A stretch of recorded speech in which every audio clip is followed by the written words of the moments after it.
strange old industry, people selling stuff they don't know to people buying stuff who equally don't know what's going on. Rob, you've disappeared. Are you still there? I'm here, my friend. Yeah. And so the dried blood spot test brings a little bit of sanity into this nonsense. Why on earth would any company want to sell you products that you don't really need? I mean, take the fish oil industry. It's worth billions of dollars a year, and yet we know that fish oil doesn't work. The Cochrane collaboration, and for once I agree with them, looked at all of the clinical trials that have been done with fish oil and said basically it's a washout.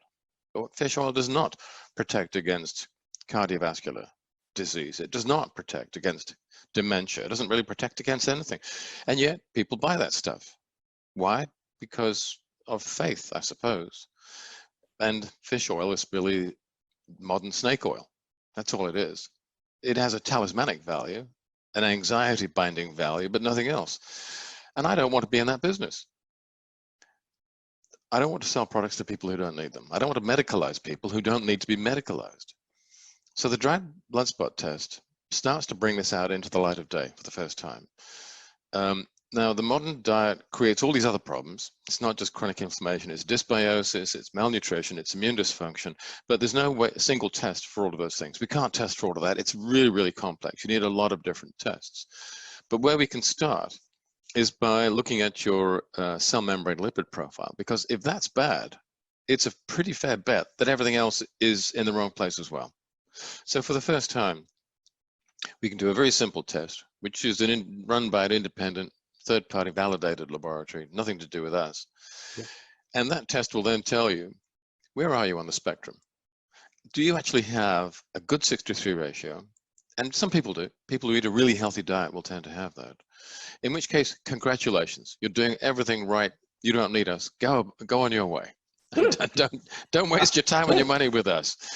But if you have come back with a bad result, you will have chronic inflammation, and it is very, very likely that you will also have, if you're eating a diet that got you there, you will also almost certainly have dysbiosis, type B malnutrition, and all the rest.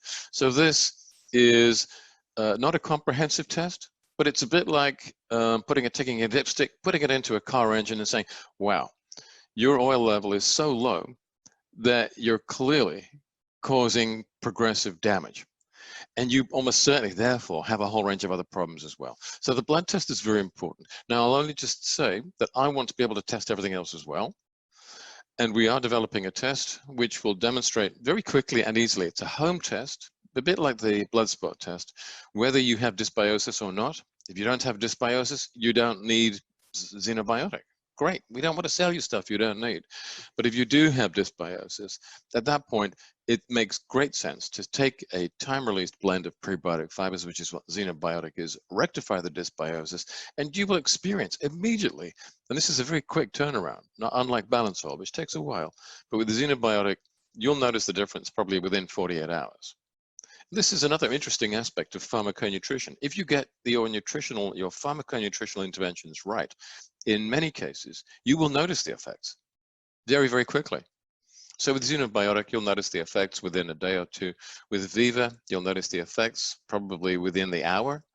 We're now developing products which are so potent that they are, some of them, active within the kind of short time frame you would associate with pharmaceutical products.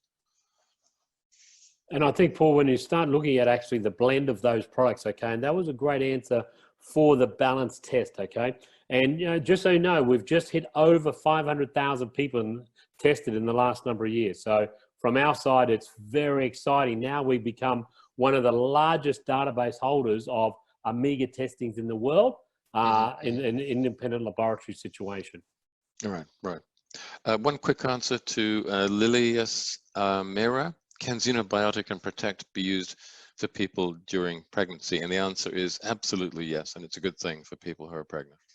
Yep. Yeah, xenobiotics, guys, once we get it here in Australia, and for those people listening outside in you know, the bigger world in Europe, okay, you have to get yourself on xenobiotics. The results from it is outstanding. It's an incredible formulation, okay? So Dr. Paul, let's talk about my favorite, okay, and something that I become very, very passionate about, and that's the balanced oil.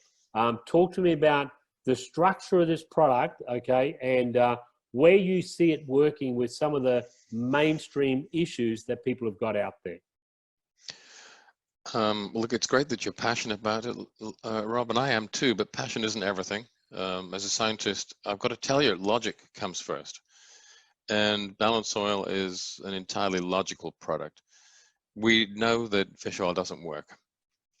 And, I've spoken to the people who run the big fish oil companies. I've been around for a long, long time and had conversations with them sort of off the record and say, well, look, this product you're selling doesn't work, but what's the point? Why do you go on selling it? They said, well, it's good. It's great business. that's the long and the short of it. I mean, it's a confidence trick. And yet, we know that eating fish is actually associated with good health, and eating the kinds of fish you find in the colder oceans, the oily fish, is really good for your health.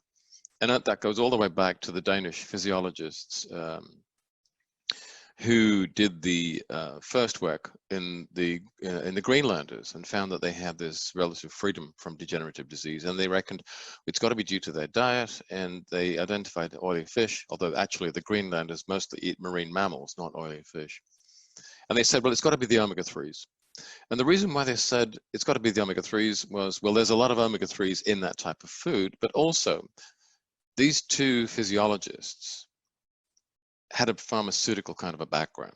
And that pharmaceutical model says it's one thing that does, that has the effect. That's how pharmaceutical trials and testing are done, and that's what the pharmaceutical mindset says.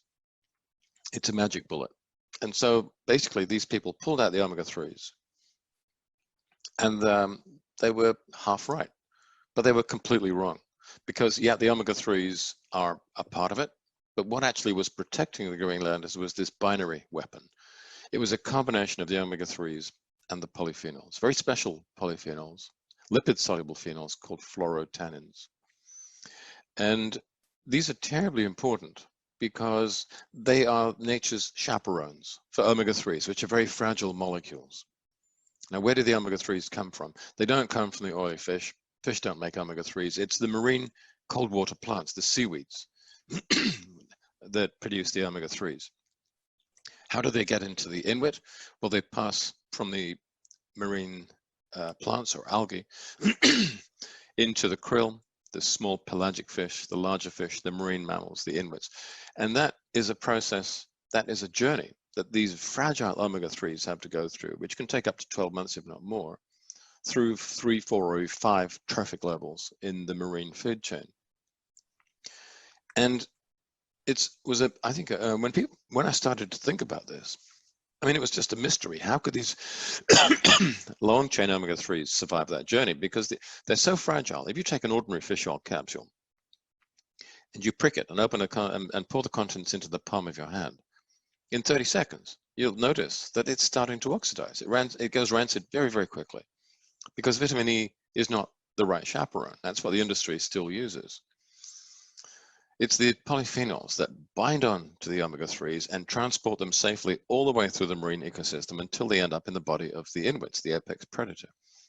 And those polyphenols work in the same way when we eat omega-3. They'll chaperone the omega-3s through the dangerous environments of the stomach, the small intestine, the portal circulation, the liver, and the general circulation before they finally arrive at where they need to be in the peripheral tissues and then built into the cell membranes. The polyphenols, the fat-soluble polyphenols, are the only molecules that can do this. That's what was designed by nature to do the job.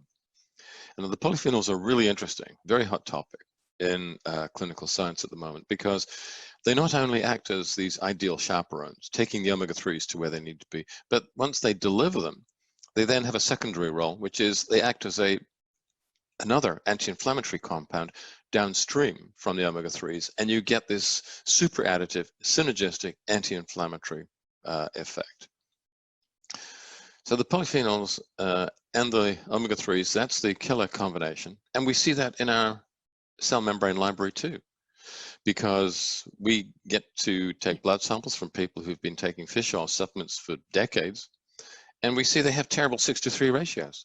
You see that vitamin E fish oil combination that they took, it didn't deliver.